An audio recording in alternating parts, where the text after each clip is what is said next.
reflexión, intercambio de ideas y diálogo. Mesa de análisis en presencia universitaria por la noche.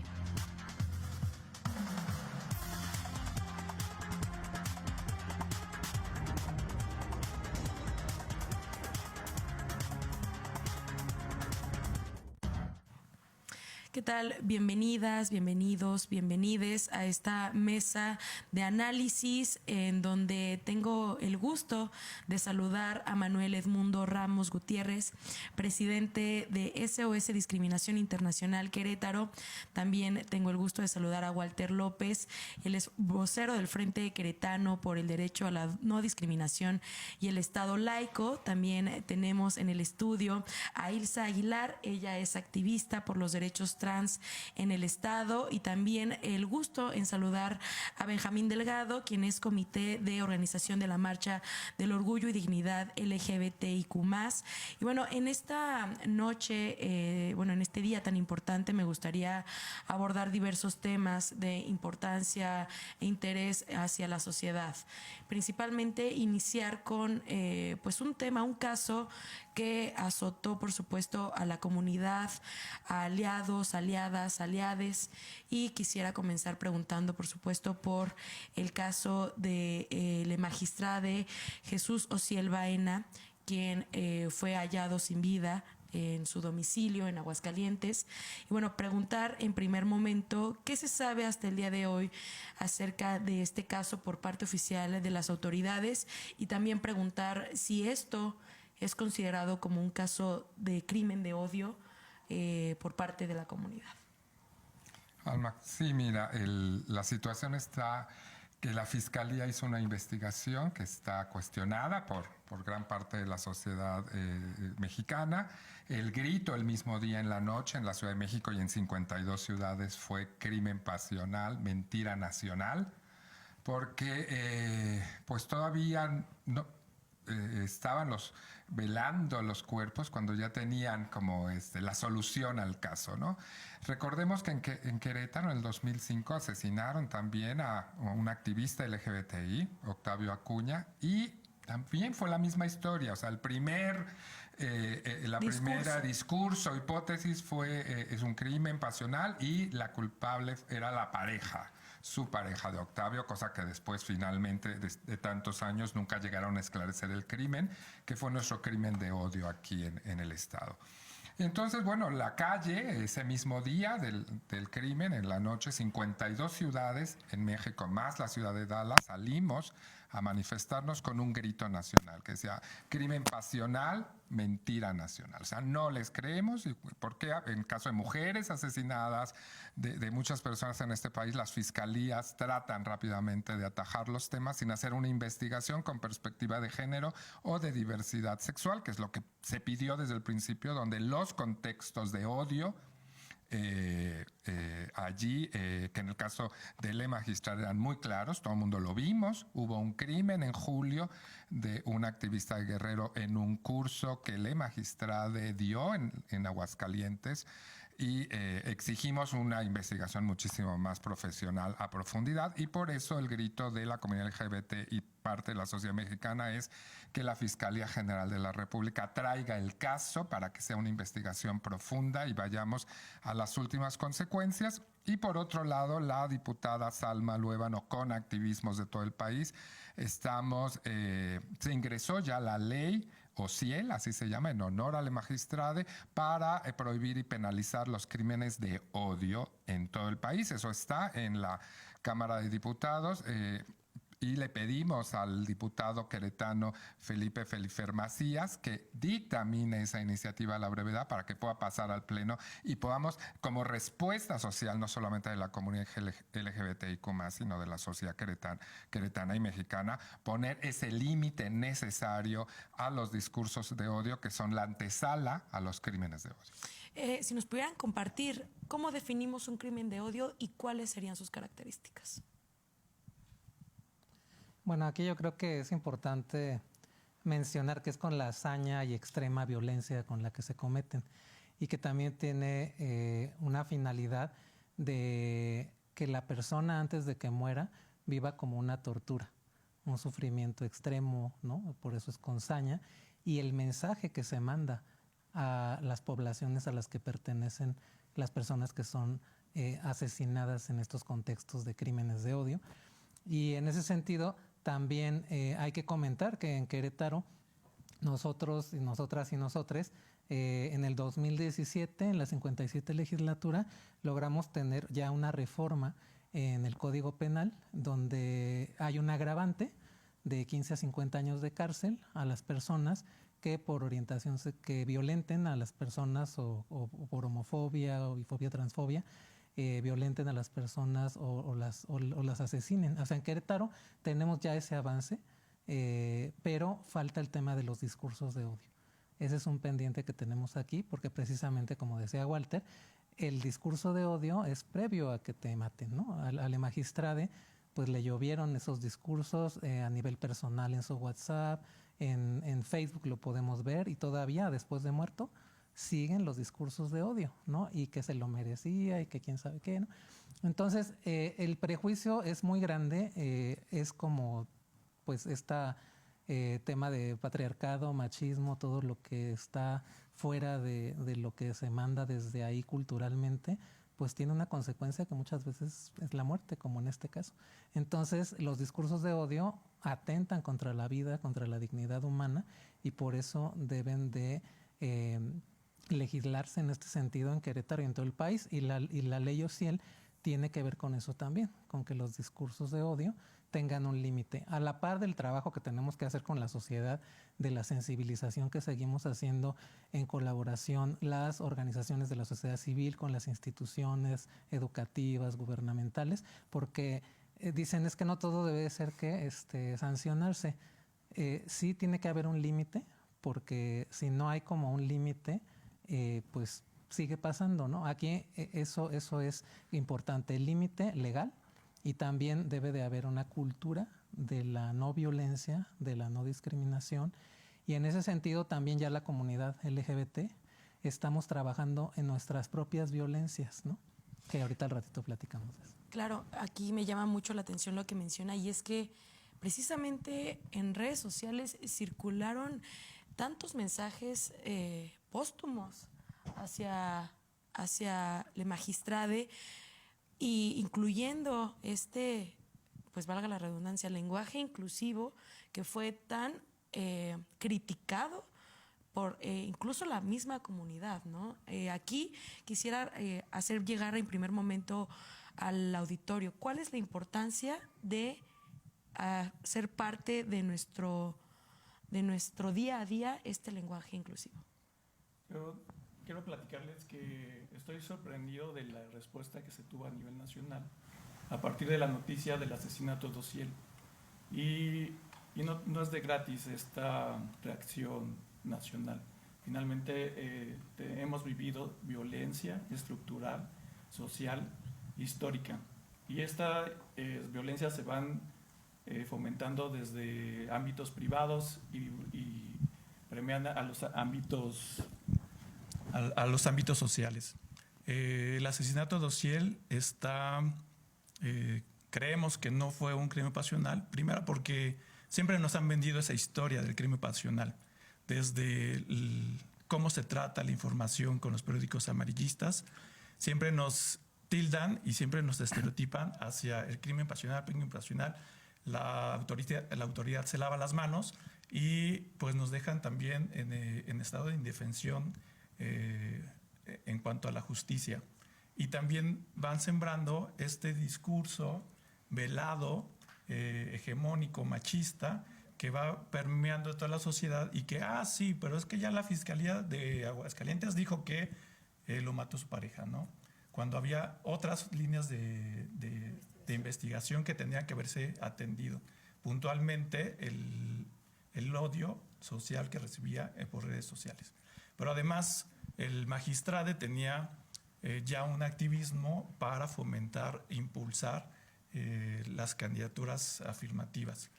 Entonces ya se estaba generando todo un contexto nacional respecto a las acciones afirmativas y ya se estaba hablando inclusive de formar un partido político, de realmente los partidos políticos nos están usando el voto rosa únicamente para traer votos, pero a la hora de ejercer, a la hora de tomar las decisiones, pues les tiemblan las manos y no son coherentes realmente con la agenda LGBT. Entonces la agenda va avanzando muy, muy lento. Yesnes y Magistrade está impulsando. Tenemos que llegar a estos puestos de decisión para realmente impulsar la agenda LGBT. Preguntar también si esto deja un precedente, este caso en específico, en la lucha de la comunidad, o este solamente suma un nuevo caso de un crimen de odio. Evidentemente, la Magistrade, pues, al tener un cargo político, estaba tomando acciones en favor de la comunidad. Sin embargo, pues mi pregunta más concreta es, ¿cuál sería el precedente que hay tras este caso? Bueno, si me permiten, yo quiero pues mencionar que el caso Osiel Baena y su pareja, Dorian, no son casos aislados, ¿no? Como se decía, esto es resultado de violencias estructurales y sistemáticas, de ahí la importancia de que haya cambios en la legislación, porque si no, a nivel estructural seguimos en las mismas.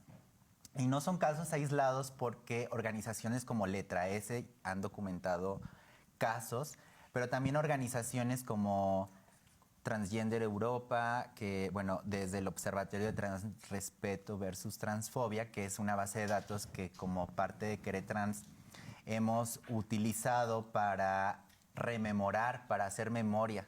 De ahí que hablamos de que en noviembre es el mes de la remembranza trans, es porque es importante que esto, bueno, lo que vemos ahora con Osiel, a 2 semanas, esas 2 semanas ha sido hipermediático el caso y no tendríamos por qué olvidarlo, así como no hemos olvidado a Octavio Acuña, ¿no? Yo recuerdo en aquellos entonces iba en la secundaria y me movió mucho también ver en el centro actividades culturales. Entonces es también ver que detrás de esta generación que estamos aquí en esta mesa de análisis hay otras generaciones que también son parte de esta comunidad que denominamos como LGBTI. Por eso decimos que ante el caso Osiel Baena nos consideramos víctimas indirectas. De ahí que un grupo de activistas, organizaciones y a título personal firmamos un documento que se presentó en el CONAPRED, ¿sí? El lunes en la mañana, pidiendo una exigencia a este órgano, que es un consejo, ¿no? Pues para prevenir y erradicar la discriminación, que se pronuncie ante el caso Osiel Baena. Eso por un lado. Y la otra, creo que desde lo que podemos hacer en nuestras trincheras o el día a día es, pues, insistir en esa memoria histórica, ¿no? Que nos corresponde, como que una cosa va relacionada con la otra, para no olvidar y justamente que el hacer memoria nos garantice la no repetición. Y hablando precisamente de estos retos, de estos desafíos a los que, pues, las asociaciones, los activistas, las activistas, les activistas se enfrentan, ¿cuáles serían los principales a nivel estatal? A nivel estado, ¿cuál es el panorama queretano? Mira, pues yo te puedo hablar de lo que hemos hecho en el Frente Queretano por el derecho a la no discriminación. Desde hace prácticamente 8 años que nos fundamos, declaramos que íbamos a hacer todos los esfuerzos para tener las primeras reformas, o sea, las reformas de primera generación. ¿Qué eran esto? Matrimonio igualitario, que no se tenía, ya está ahí. El tema de cambio de identidad de género, que está por tercera vez ahorita en un proceso legislativo, en la 60ª legislatura, ingresada en esta ocasión por la Defensoría de Derechos Humanos y varias organizaciones civiles, y la prohibición de estas mal llamadas terapias de conversión, que finalmente se consiguió este año. Entonces, esa primera generación de reformas, estamos a punto de concluirlas. Yo estoy casi seguro que el tema de cambio de identidad de género se va a lograr el próximo año, a más tardar. en esta 60 legislatura. Pero ya las juventudes están hablando, por ejemplo, LGBT Rights en Querétaro, que organizó el Parlamento Juvenil en el Salón de Plenos de la legislatura, estaban poniendo otros temas en la mesa. ¿Qué está poniendo? Salud. O sea, necesitamos una salud específica para las poblaciones LGBTIQ+. ¿Por qué? Porque existe todavía la discriminación de ventanilla. Hay un porcentaje de gente que primeramente no tiene los servicios de salud como IMSS, ISSSTE, etcétera, y está precarizada. Tenemos que llegar a estas personas y eliminar la discriminación institucional de las entidades de salud pública, ¿no? Eso es un gran pendiente. No hay, por ejemplo, te puedo decir que no hay un endocrinólogo en la Secretaría de Salud que pueda estar viendo todo este tema de los reemplazos hormonales de nuestras poblaciones trans y que tienen que hacerlo por su cuenta o pagarlo o irse a otra ciudad. El otro tema que se está poniendo es el tema de tener una fiscalía especializada para casos LGBTIQ+.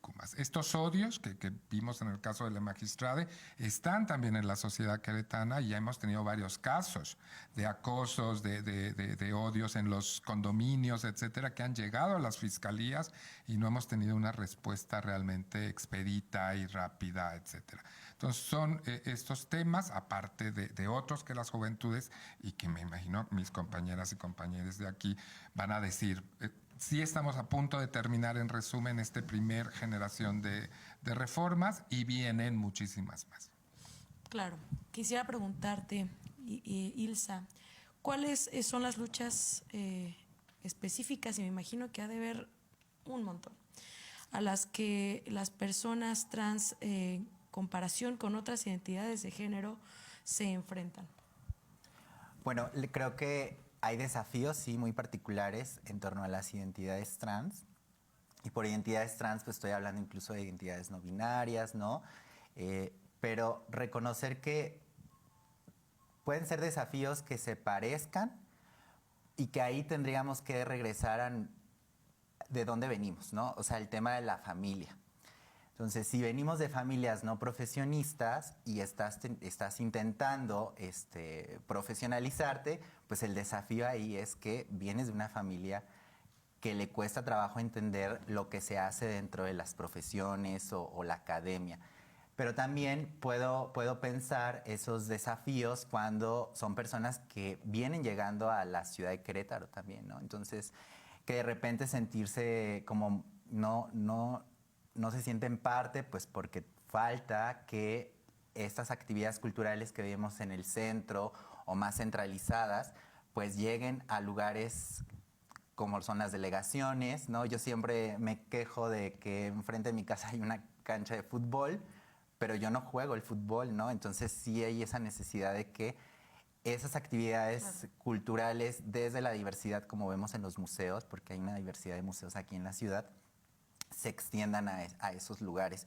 Porque a mí sí me llegó mucho el caso, ahora que lo recordarán, en la comunidad del Salitre, que habían violentado, quemado a un menor de edad.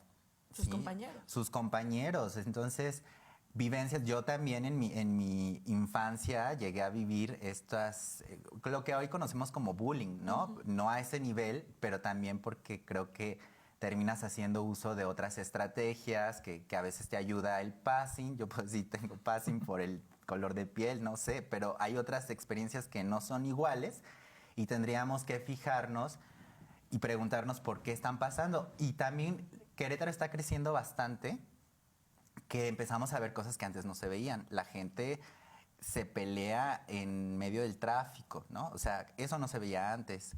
Entonces son violencias que se están visibilizando, pero yo les haría la pregunta, ¿esto no pasaba antes o está pasando porque ya somos muchos y ya no hay de otra? Es como que llegamos a un punto donde explota, claro, ¿no? Los contextos sociales han cambiado, ¿no? Entonces, los desafíos, por supuesto que son diferentes. Yo pongo el desafío que tengo más presente desde mi historia, el tema de que pues estás intentando, y también en la dinámica de esta ciudad que está creciendo, pues salir de digamos, de estas dinámicas más de la orilla, ¿no? Del campo y poderte insertar y quizás también en la industria y en un trabajo formal, ¿no? Formal desde la empleabilidad es un reto que también tenemos desde las identidades trans, porque al no haber una legislación, ¿no? De cambio de nombre y de sexo en el acta de nacimiento por identidad de género, en los trabajos, pues es todo un problema, ¿no? Un problema también el tema de los baños. Entonces debe de haber, sí, acciones que estimulen que haya personas en estos lugares, porque creo que ganamos más el que haya diversidad en nuestros espacios, tanto laborales como educativos, de convivencia, familiares, porque la diversidad nos tiene que enriquecer, justamente, ¿no? Y eso lo tienen claro, yo creo que muchos otros espacios, desde la diferencia surgen las maravillas, como ahora dice en sus discursos el Papa, ¿no? También desde ahí, es cierto, o sea... Y bueno, ¿y el auditorio cómo puede enriquecerse en ese sentido? ¿Cómo invitamos a la sociedad en general a informarse acerca de estos temas, independientemente de estos espacios periodísticos, estos espacios donde pues vienen activistas e incluso la misma comunidad es la que se encarga de compartir este mensaje, ¿no? ¿Cómo el auditorio puede conocer cómo hacerse un aliado, aliada? En mi caso, nosotros en SOS Discriminación Internacional Querétaro tenemos desde el 2005 con un programa de formación de liderazgo incluyente. Y es un programa que las generaciones duran 6 meses porque tenemos de servicio social y de voluntariado. Entonces es un programa enfocado a las juventudes en general, pero que ahí retomamos el tema del trabajo personal. Para prevenir las violencias, primero aprendemos a identificarlas, a sanarlas y luego a vincularte desde las relaciones saludables. Entonces, esto a mí me da mucha esperanza en que va a haber un cambio distinto, porque todos los esfuerzos son importantes, de las personas que defienden derechos humanos, de todos los esfuerzos son importantes, pero las nuevas generaciones tienen muy claro algo, que quieren vivir sin violencia y no repetir esos ciclos. Por eso han hecho lo que han hecho en la misma universidad, se paró, ¿no? Y luego acuerdan y siguen adelante.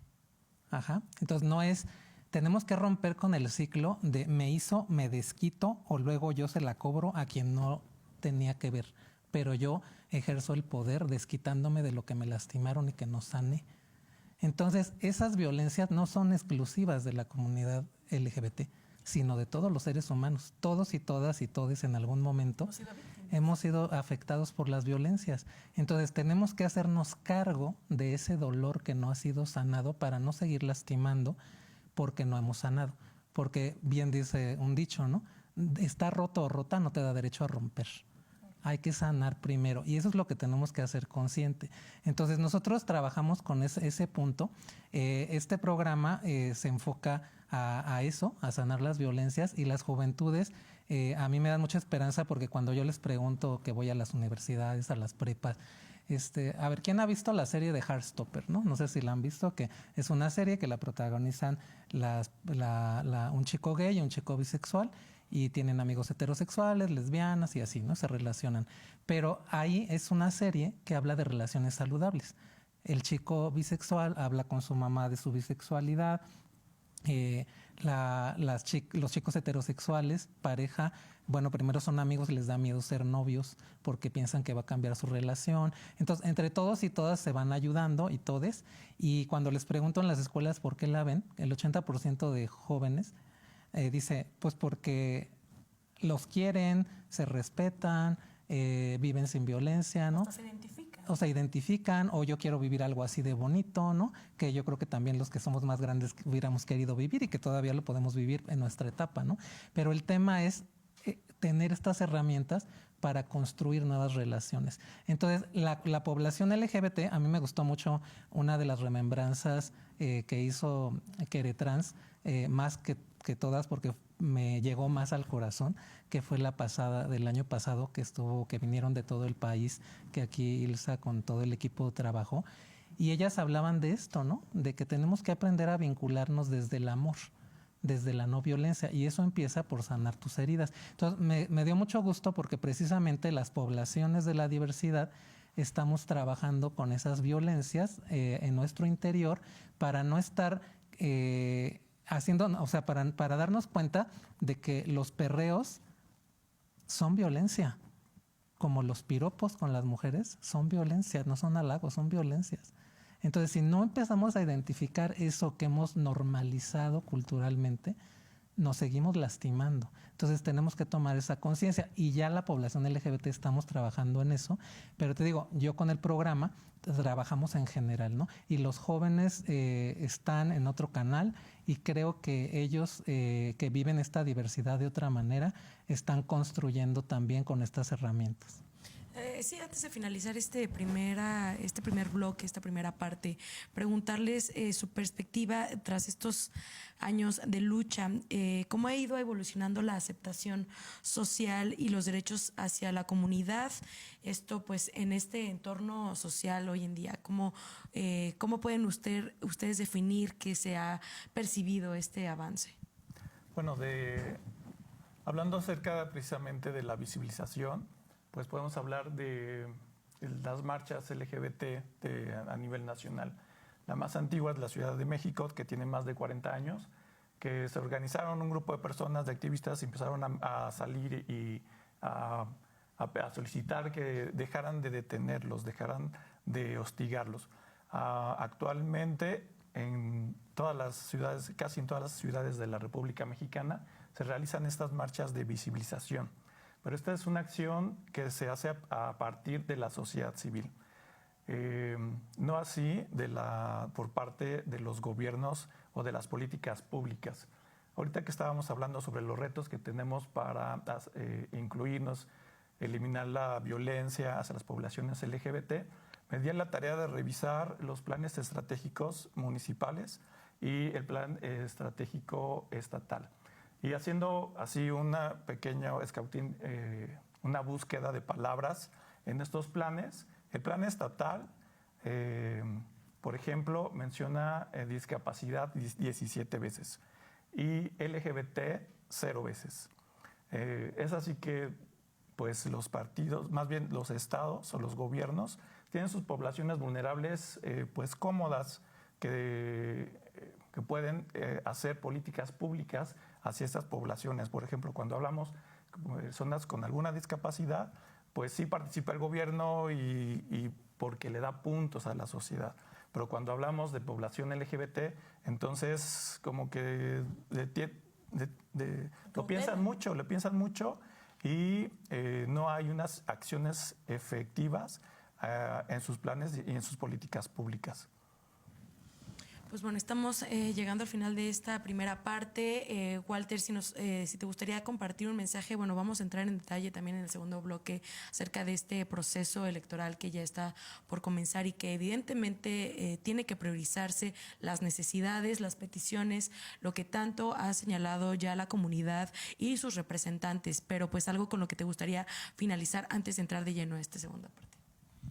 Mira, yo quería continuar lo que está diciendo Benjamín en el tema de recordar el año pasado, personas del Frente Queretano demandamos vía amparo al gobierno estatal y a la legislatura precisamente porque no había ningún presupuesto etiquetado a las poblaciones LGBTIQ+, cuando somos más de 53,000 queretanos, queretanas y queretanes pertenecientes a esta población.